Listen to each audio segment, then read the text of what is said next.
मंत्रिमंडल में फेरबदल की कवायद जोर शोर से चल रही है, लेकिन अब ये अगले 2 दिन में नहीं होने वाला। बताया गया कि अगस्त के दूसरे सप्ताह में मंत्रिमंडल में फेरबदल हो सकता है। 2 दिन के दौरे में राजस्थान कांग्रेस के प्रभारी अजय माकन विधायकों की राय जानेंगे और फिर हाईकमान की मोहर लगने के बाद गहलोत मंत्रिमंडल का विस्तार होगा। राजस्थान में सचिन पायलट और अशोक गहलोत गुट की खींचतान को खत्म करने के लिए कांग्रेस ने गहलोत मंत्रिमंडल में फेरबदल का फैसला तो कर लिया, लेकिन इसे अमल में आने में अगस्त के दूसरे हफ्ते का इंतजार करना पड़ सकता है। हालांकि मंत्रिमंडल में फेरबदल से पहले विधायकों का मन जानने के लिए राजस्थान कांग्रेस के प्रभारी अजय माकन 2 दिनों के लिए जयपुर पहुंचने वाले हैं। इस दौरान माकन कांग्रेस के हर विधायक से मिलेंगे और गहलोत सरकार के कामकाज का फीडबैक लेंगे। बताया गया कि अजय माकन विधायकों से मंत्रियों और अधिकारियों के कामकाज को लेकर विधायकों का फीडबैक लेंगे। इस दौरान माकन निगम बोर्डों में नियुक्ति से लेकर जिला अध्यक्षों की नियुक्ति को लेकर भी विधायकों की राय लेंगे। इसकी रिपोर्ट तैयार करने के बाद वो इसे राहुल गांधी को सौंपेंगे। मंत्रिमंडल फेरबदल में विधायकों की राय को अहमियत दी जाएगी। कांग्रेस की अंतरिम अध्यक्ष सोनिया गांधी इसी महीने के अंत में विदेश दौरे पर जा रही हैं। विदेश दौरे से उनके लौटने के बाद मंत्रिमंडल में फेरबदल का ऐलान मुमकिन है।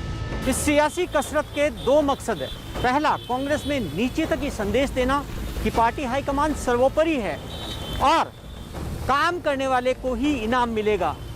इसका दूसरा मकसद गहलोत बनाम पायलट की गुटबाजी पर लगाम लगाना और नेताओं को इस संदेश देना कि फैसले लेने वाली सत्ता इन दोनों से ऊपर है।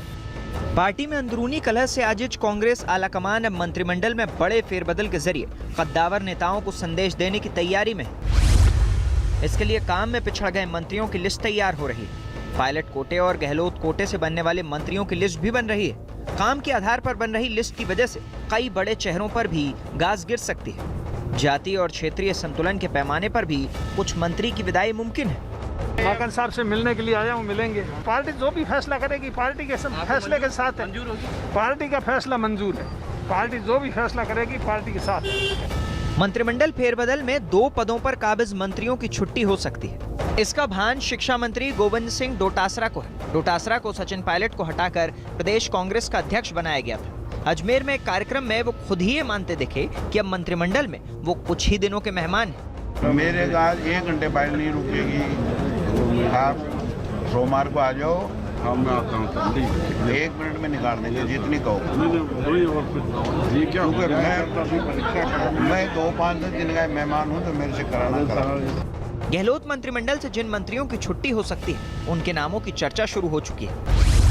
बताया गया कि सहकारिता मंत्री उदयलाल आंजना, अर्जुन लाल बामनिया, उच्च शिक्षा राज्य मंत्री भंवर सिंह भाटी, शिक्षा मंत्री गोविंद सिंह डोटासरा और भजनलाल जाटव हटाए जा सकते हैं। इनके अलावा उद्योग मंत्री परसादी लाल मीणा, परिवहन मंत्री प्रताप खाचियावास और राजस्व मंत्री हरीश चौधरी पर भी तलवार लटक रही है। बताया गया कि कुछ ऐसे मंत्री जिनकी परफॉर्मेंस कमजोर है और जिन्हें खुद गहलोत भी हटाना चाहते हैं, उनमें से कुछ के विभाग बदले जा सकते हैं। ऐसे मंत्रियों में स्वास्थ्य मंत्री रघु शर्मा का नाम भी लिया जा रहा है। जिन विधायकों को गहलोत मंत्रिमंडल में जगह मिल सकती है उनमें सचिन पायलट कोटे के 3 नाम हैं। बताया गया कि पायलट खेमे से दीपेंद्र सिंह शेखावत, ब्रजेंद्र ओला और मुरारी लाल मीणा मंत्री बनाए जा सकते हैं। हालांकि सचिन पायलट अपने खेमे से 5 से 6 विधायकों के लिए मंत्रिमंडल में जगह चाहते हैं। दूसरी तरफ गहलोत गुट के करीब 10 विधायकों को मंत्री बनाने की चर्चा है। इनमें महेश जोशी, महेंद्रजीत सिंह मालवीय, शकुंतला रावत, मंजू मेघवाल, जाहिदा, महादेव सिंह खंडेला, राजेंद्र गुढ़ा, गुरमीत सिंह, रामलाल जाट और संयम लोढ़ा के नाम बताए जा रहे हैं। और इस बार मंत्रिमंडल में जो फेरबदल होगा उसमें मुख्यमंत्री अशोक गहलोत के लिए भी कड़ा संदेश हो सकता है। वहीं पायलट गुट के कुछ विधायकों का मंत्री बनना तय माना जा रहा है।